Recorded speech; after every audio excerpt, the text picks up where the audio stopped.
Ladies and gentlemen, Michael Jackson.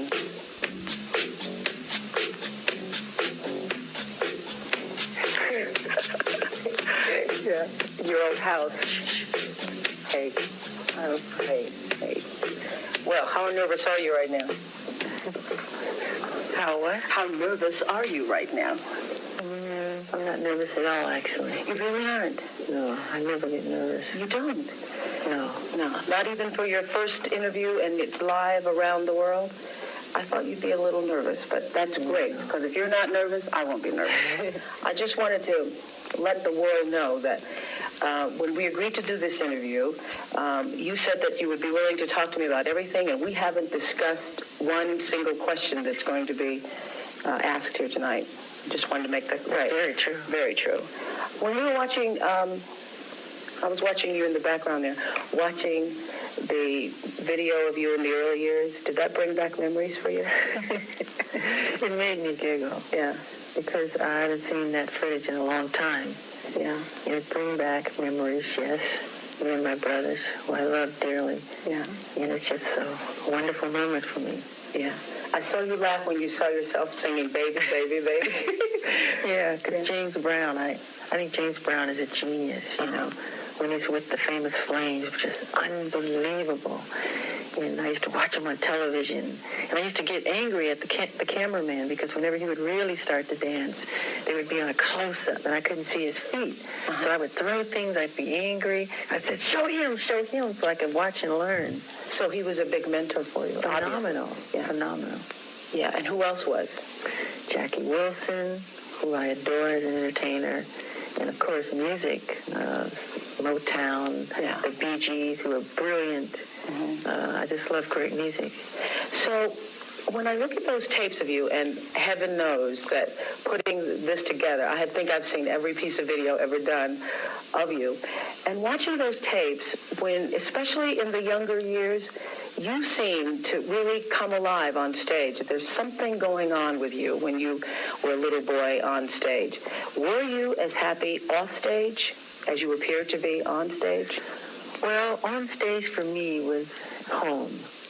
I was most comfortable, and still most comfortable, on stage. But once I got off stage, I was, like, very sad. Really? Yes. And sad from the beginning? Sad since it first started? Since lonely, sad, having to face with popularity and all of that. There were times when I had great times with my brothers, pillow fights and things, but I used to always cry from loneliness. You did? Yes. Beginning at what age?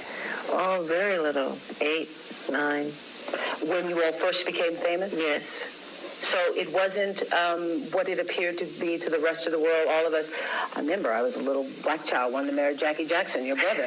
So, I mean, to all of us, we thought this was the most wonderful thing in the world. Who wouldn't have wanted that life? It is wonderful. And there is a lot of wonderment in being famous. I mean, you travel the world and you see things, you meet people, you go places. It's great. But then there's the other side. There's, which I'm not complaining, there's lots of rehearsal, and you have to put a lot of your time, give of yourself a lot. Do you feel, I talked to Suzanne DePass the other day, and Suzanne DePass worked with you all for a long time at Motown, and really groomed you all and found the outfits for the Sullivan Show. And Suzanne had some interesting theories about your childhood. We talked about whether or not it was really lost. Was it?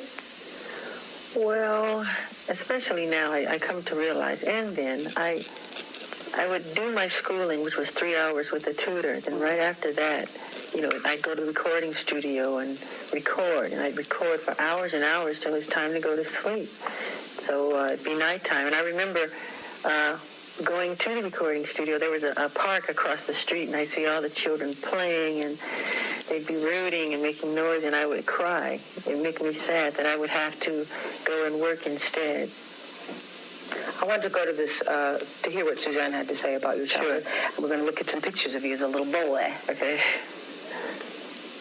Describe the performance that you put on. What I do? Yeah. Well, most of my songs are fast.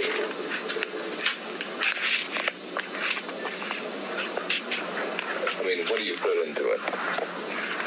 Well, whatever I sing, that's what I really mean. Like I'm singing a song. I don't sing it if I don't mean it. I met Michael Jackson. He was 9 years old, going on 10. And he was a little boy in many ways. And then he'd go out on stage and be this dynamic superstar. The price it was, losing your childhood or having this kind of life. Well, you don't get to do things that other children get to do. You know, the simple things that they so much take for granted. Mm-hmm. Having friends and slumber parties and buddies and just hanging out. There was none of that for me. I didn't have any friends when I was little. My brothers were my friends. Was there ever a place where, because, children, I remember playing games and talking to myself and playing with my dolls and all that. Was there, and I think every child needs a place to escape into a child's world, into a child's imagination. Was there ever a time you could do that? No, and that is why I think now, because I didn't have it then, I compensate for that. Really? I mean, people wonder why I always have children around, because I find the thing that I never had through them. Disneyland, amusement parks, arcade games. I adore all that stuff, because when I was little, it was always work, work, work, from one concert to the next. If it wasn't concert, it was the recording studio. If it wasn't that, it was TV shows or interviews or picture sessions. Mm-hmm. It was always something to do. Did you feel, Smokey Robinson has said this about you, and so have many other people, that you were like an old soul in a little body? I remember hearing that all the time when I was little. They used to call me a 45-year-old midget wherever I went. Mm-hmm. I used to always hear that, and I just would hear it, and I never thought about it. Just like when some people say, when you were little, when you started to sing, did you know you were that good? I said, I never thought about it. I just did it, and it came out. I never thought about it, really. So here you were, Michael Jackson, with hits. You all had so many hits, 4 hits in a row, and you were crying because you couldn't be like other kids. Well, I love show business, mm-hmm. and I still love show business. But then there are times you want to play and have some fun, and that part did make me sad. I remember one time we were getting ready to go to South America, and everybody was packed up in the cars, ready to leave and go, and the plane was about to... And I hid, and I was crying while I was hiding because I really did not want to go. I wanted to play. I did not want to go. Were your brothers jealous of you when you started getting all the attention? Not that I know of, no. You never felt a sense of jealousy? Let me think. No. I think they were always happy for me that I could do certain things, and but I've never felt jealousy among them, no. Do you feel that they're jealous of you now? I wouldn't think so. I don't think so, no. No? What's your relationship like with your family? Are you all close still? I love my family very much. I wish I could see them a little more often than I do. But we understand because we're a show business family and we all work. Mm-hmm. We do have family day when we all get together. We'll pick a person's house. It might be Jermaine's house or Marlon's house or Tito's house. And everybody will come together and we'll fellowship and love each other and talk and catch up on who's doing what. And you all aren't all upset about LaToya and LaToya's book and the things that LaToya has said about the family? Well, I haven't read LaToya's book. Uh-huh. I just know I love my sister dearly. I love LaToya, and I always will. And I always see her as the happy, loving LaToya that I remember growing up with. So I couldn't completely answer on that. Mm-hmm. Do you feel that some of the things that she's been saying are true? I couldn't answer, Oprah. I honestly, I haven't read the book. That's the honest truth. Mm-hmm. So let's go back to when you were growing up and feeling all of this. Well, I guess it's a sense of anguish, I guess. So there was nobody for you to play with other than your brothers. You never had slumber parties. You never. No. So I'm wondering, for you, being this cute little boy that everybody adored and everybody who comes up to you, they're, pulling your cheeks and how cute, and this child prodigy, really, how adolescence affected you? Because I call, adolescence going through that duck stage where everything's awkward, And I'm wondering if when you started to go through adolescence, having been, this child superstar, did that was that a particularly difficult time for you? Very, very, very difficult. Really? Yes. Yes. Because I think every child star suffers through this period because you're not the cute and charming child that you were, and you start to grow. And they want to keep you young forever and little forever. Who's they? The public. Mm-hmm. And, nature takes its course. Mm-hmm. And it does. And I had pimples so badly, and it made me so shy. I used to not look at myself. I'd wash my face in the dark. I wouldn't want to look in the mirror. Really? My father teased me, and I just hated it. I cried every day because of it. And your father would tease you about your pimples? He would tell me I'm ugly. Your father would say yes, that? He would. Sorry, Joseph. Yeah. What's your relationship like with him? I love my father, but I don't know him. Mm-hmm. Are you angry with him for doing that? I think that's pretty cool, actually. Am I angry with him? Because adolescence is hard enough without a parent telling you that you're ugly. It's very difficult. Am I angry with him? Sometimes I do get angry, yes. I don't know him the way I'd like to know him. My mother's wonderful. To me, she's perfection. I just wish I could understand my father. And so let's talk about these teen years. What is that when you started to go inside yourself? Because obviously you haven't spoken to the world for 14 years, I think, is your last televised interview. So you went inside. You became a recluse, and that was on purpose. Was it to protect yourself? I felt that there wasn't anything important for me to say. And those were very sad years for me.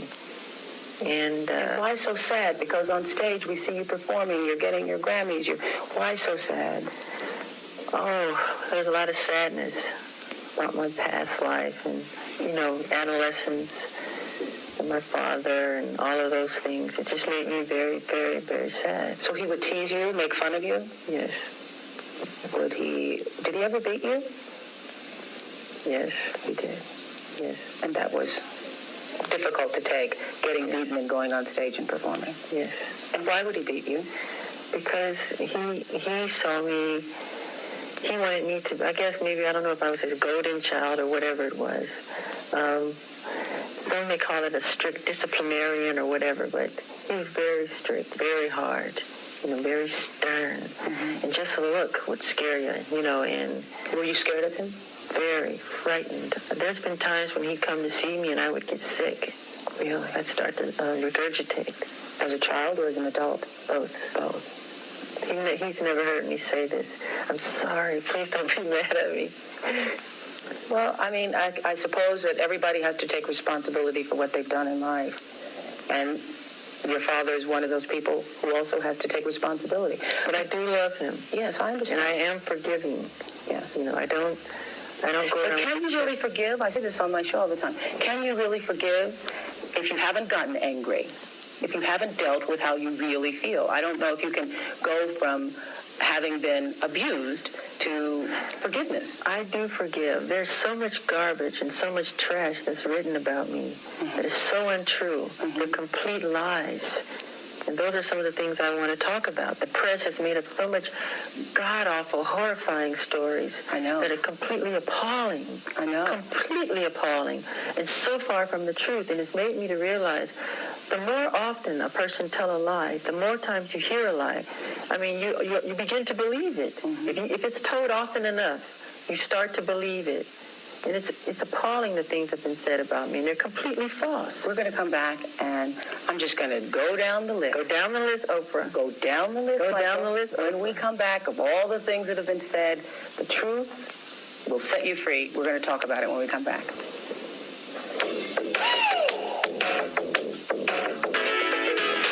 Michael Jackson talks to Oprah. 90 primetime minutes with the King of Pop will continue in a moment. Live from Santa Ynez, California, Michael Jackson talks to Oprah. Before we went to break, Michael was sharing with us what growing up being Michael Jackson and the star of the Jackson 5 was like for him, and had expressed that his father had beaten him. And I'm sure that what you're saying is true in what you believe, but since we don't have validation, I have to say that we haven't verified that. We talked about all of the rumors just before we went to the break, and there are so many that I would like. I normally don't write questions down, but there's so many I didn't want to forget them. First of all, I have been in this house getting lit and getting prepared for this, and I've been all over the house upstairs when you weren't looking for that oxygen chamber.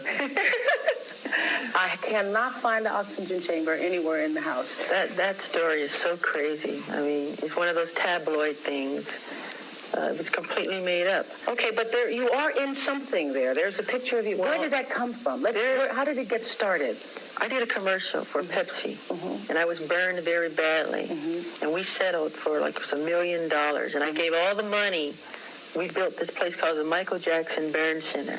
And that's a piece of technology that's used for burn victims, right? So I'm looking at the piece of technology, I'm touching it, feeling it, and decide to just go inside of it just to hammer around. Somebody takes a picture. When they process the picture, the person who processes the picture say, oh, Michael Jackson. He made a copy.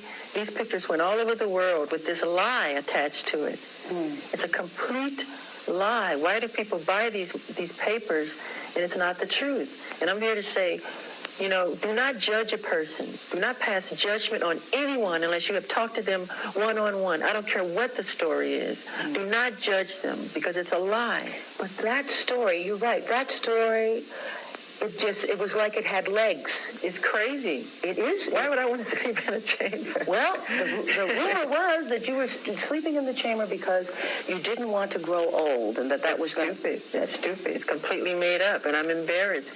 I'm willing to forgive the press and forgive anybody. I was taught to love and to forgive, which I do have in my heart. But please, don't believe these crazy. Okay, let's go down this. Did you buy the Elephant Man's bones when you were trying to get them? That's another stupid story. I love the story of the Elephant Man. It reminds me of me a lot. I could relate to it. It made me cry because I saw myself in the story. But no, I never asked for the Elephant Man. Where am I going to put some bones? I don't know. And why would I want a pair of bones? I don't know. So where did that come from? Someone makes it up, and everybody believes it. You hear a lie often enough. You start to believe it. Yes, and people make money selling tabloids. Yeah. All right. Just recently there was a story, and I know one of your attorneys held a news conference. There was a story about you wanting to have a little white boy play you in a Pepsi commercial. That is so stupid. That's the most ridiculous, horrifying story I've ever heard. It's crazy. I mean, why? Number one, it's my face as a child in the commercial. Me, when I was little. Why would I want a white child to play me? I'm a black American. I'm proud to be a black American. I am proud of my race. I am proud of who I am. I have a lot of pride in who I am and dignity. It's like you wanted an Oriental person to play you as a child. Does that make sense? No. So please, people, stop believing these horrifying stories. Then let's go to the thing that is most discussed about you, I think, is the fact that the color of your skin is obviously different than it was when you were younger. Yeah. And so I think it has caused a great deal of speculation and controversy as to what you have done or are doing. Are you bleaching your skin? And is your skin lighter because you don't like being black? Okay, number one, as I know of, there is no such thing as skin bleaching. I have never seen it. I don't know what it is. Well, they used to have those products growing up. I used to hear, always use bleach and glow, but you'd have to have about 300,000 gallons to... Okay, number one, this is the situation. I have a skin disorder that destroys the pigmentation of the skin. It's something that I cannot help. Okay, but when people make up stories that I don't want to be who I am, it hurts me. So it is. It's a problem for me, okay? I can't control it, okay? But what about all the millions of people? Let's reverse it. Okay. What about all the millions of people who sit out in the sun to become darker, to become other than what they are? Nobody says nothing about that. So when did this start? When did the color of your skin start to change? Oh, boy, sometime after Thriller. or an off-the-wall thriller. And what did you think? I mean, it's in my family. My father's head is on his side. I can't control it. I don't understand. I mean, it makes me very sad. I don't want to go into my medical history because that's something that's private, but that's the situation here. So please, when people see something like that... I just want to get this straight. You are not taking anything to change the color of your skin? Oh, God, no. You did not purposely... We're trying to control it, and using makeup evens it out because it makes blotches on the skin, and I have to even out my skin. But you know, it's funny. Why is that so important? You know, that's not important to me. I'm a great fan of art. I love Michelangelo. If I had a chance to talk to him or read about him, I would want to know about what inspired him to become who he is, the anatomy of his craftsmanship, not about who he went out with last night or why he decided to sit out in the sun so long. What's wrong with, I mean, that's what's important to me. How much plastic surgery have you had? Very, very little. You can count them on 2 fingers. I mean, let's say this. If you want to know about those things, all the nosy people in the world. But once we say it, we don't have to say it anymore. Read my book, Moonwalker. It's in my book. You know, let's just put it this way. If all the people in Hollywood who have had plastic surgery, if they went on vacation, there wouldn't be a person left in town. I think you might be right. I think I am right. Empty. So did you start having plastic surgery because of those teen years, because of not liking the way you look? No, not really. Not really? No, it's only 2 things. Read it, get my book. It's no big deal. Okay. You don't want to tell me what it is? You had your nose done, obviously. Yeah, but so did a lot of people that I know. Yeah. And so when you hear all these things about you, and there have been more than we are... I've never had my cheekbones done, never had my eyes done, never had my lips done and all this stuff. They just go too far. I mean, it's crazy. But this is something that happens like every day with other people. Are you pleased now with the way you look? I'm never pleased with anything. I'm a perfectionist. Yeah. It's part of who I am. And so when you look in the mirror now and the image that looks back at you, are there days when you say, well, I kind of like this, or I like my hair today, or I'm never I think I'm pretty cute today? I'm pretty cute today. No, I try not to look in the mirror. I really do, because I'm never happy with what I see. So I go on with my work and get it done. I have to ask you this. So many mothers in my audience have said to please ask you this question. Yeah.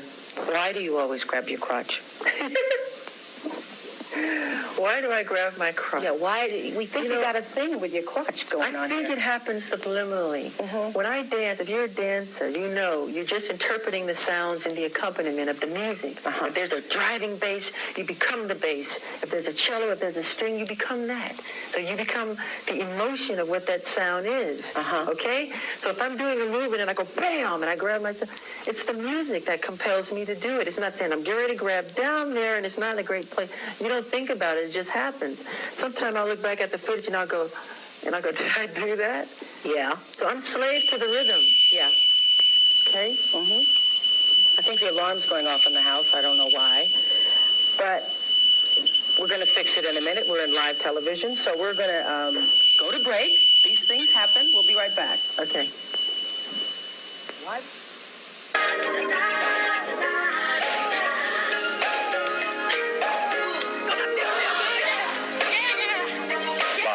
From Santa Ynez, California, Michael Jackson talks to us. Are y'all ready for the jam?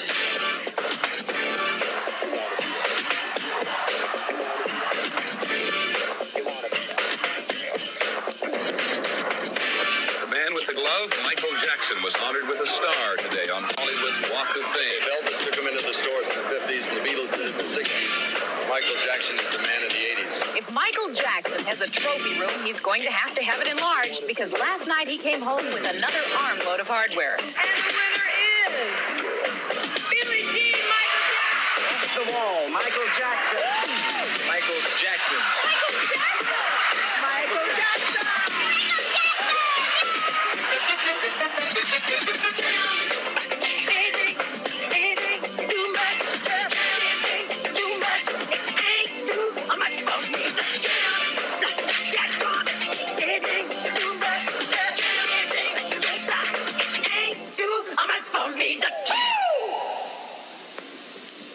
When you have broken all those records, when you have the #1 album ever sold, the #2 album ever sold, when you've broken every record there is to break, when you have become an icon in the industry, is there always the pressure to do something bigger and something better? Oh, gee, that is something. It makes it harder each time to follow up. So you try to be as original as you can be without thinking about statistics. Just go from the soul and from the heart. Mm-hmm. And so when you think of that, what do? You go meditate, you think, well, I will now do the Super Bowl. I will now. No. I just create out of my heart, really. I want to tell everybody, too, since we're back and we're live, we weren't prepared for, and I know this house probably wasn't prepared for all the lights that are here. And what happened was that the smoke alarm went off from all the lights that are around, and that's what happened, and that's why we went to break. So I wanted to also make it clear, because this is another rumor that's starting, that the only way I could have gotten this interview was that I contractually agreed to call you the King of Pop. And I would just like to say to the world, Michael did not tell me to call him the King of Pop. As a matter of fact, I haven't called you the King of Pop once here. And I frankly think that the King of Pop is probably too limiting a title for you. I mean, I think that most of the world would agree that you're no doubt one of the greatest entertainers the world has ever seen. So you would be King of Entertainment, or Liz Taylor said you were King of Pop, Rock, and Soul. Where did this whole notion that you proclaimed yourself King of Pop come from? Well, I didn't proclaim myself to be anything. Mm-hmm. I'm happy to be alive. Mm-hmm. I'm happy to be who I am. King of Pop was first said by Elizabeth Taylor on one of the award shows. As a matter of fact, we have that. Let's roll that. Ladies and gentlemen, the 1989 Heritage Award and Sammy Davis Jr. Award recipient, and in my estimation, the true king of pop, rock, and soul, Mr. Michael Jackson.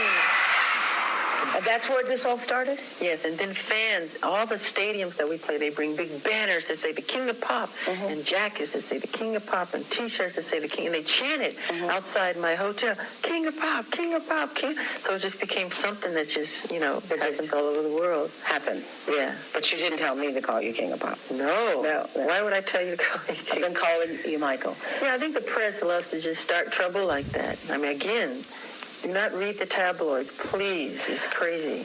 Do you go out? Do you date? Yes. Who do you date? Well, right now it's Brooke Shields. Mm-hmm. Well, we try not to just be everywhere and go. It's mostly at home. She'll come over. I'll go to her house because I don't like going out in the public. Have you ever been in love? Yeah. Mm-hmm. With Brooke Shields? Yes, and another girl. And another girl? I'm going to ask you this, and it's embarrassing for me to ask you this, but I'm going to ask anyway. Are you a virgin? How could you ask me that question? I just want to know. I want to know. I'm a gentleman. You're a gentleman. I'm a gentleman. So I'm a gentleman. So, okay, I would interpret that to mean that means that you believe that a lady is a lady, and therefore... It's something that's private. I mean, shouldn't be spoken about openly. You can call me old-fashioned if you want, but, to me that's very personal. So you're not going to answer it? I'm embarrassed. So you're not going to answer it. Well, we would like to know whether or not there is a possibility that you are going to marry one day and have children. I would feel that my life is incomplete if I do not, because I adore the family life. I adore children, and I adore that whole thing. And I would love to. That's one of my dreams, but I couldn't right now because I'm married. I am married, but to my work. Mm-hmm. I'm married to my music, and it has to be that closeness in order to do the kind of work that I want to do. And so what kind of woman... makes you, I know in the video, wait a minute, no, in the video we're going to see later, we're premiering the world video, but you say there's a line where you talk about being quenched. So what kind of person does that for you? Quench my desire. Yeah, quench my desire. Yeah, well, Brooke, I've always liked her, and I mean, when I was little, I used to stay with Diana Ross, me and my brothers. We stayed with her for years. And I never said this, I always had a crush on her. You did? Yes. I heard, too, this was another one of those rumors, that you would propose to Elizabeth Taylor at some point. Elizabeth Taylor is gorgeous, beautiful, and she still is today. Yeah. And I'm crazy about her. Yeah, but did you propose to her? I would like to have. Yeah. Well, Elizabeth Taylor is here. Liz, can we bring Liz in now? Liz had said that she wanted to be here to hold your hand through this. You don't look like you need your hand held. Hi, Elizabeth Taylor. No. Hi. Have a seat. Have a seat. Thank you. Did Michael ever propose to you? No. And I never proposed to him. Never did. What do you think is most misunderstood about Michael Jackson, Liz? All the things you mentioned. He is the least weird man I've ever known. Mm-hmm. He is highly intelligent, shrewd, intuitive, understanding, sympathetic, generous, to almost a fault of himself.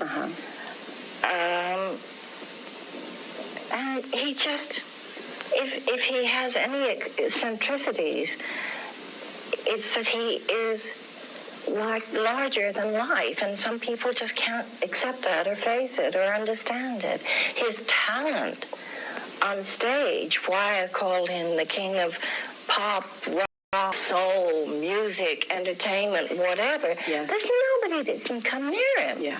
Nobody can dance like that, write the lyrics like that, the music, cause the kind of excitement that he does. And why do you think you all are such friends? What has brought this kind of bond? Because people tried to make this be weird. Well, it's not. I mean, our childhoods are very similar. Mm-hmm. And we have that from the very beginning in common. I was a child star at 9, had an abusive father. And that kind of brought us close together in the very beginning. And what is it, I'm going to ask Michael this question later on, but what is it you most want the world to know about him? What a wonderful, giving, caring, generous man he is, and how good he is. And he's funny, too. Oh, he's wildly funny. He can crack some jokes, I tell you. Yeah, but he's a good man. When we come back, thank you for joining us, too, because I know you didn't want to be on camera at first, but thank you. Coming up next, Michael is going to give us not only a tour of his incredible amusement park and movie theater, but also a very special dance performance. For all of you who say he is faking the moonwalk with the mirrors, we got some proof coming up in a minute.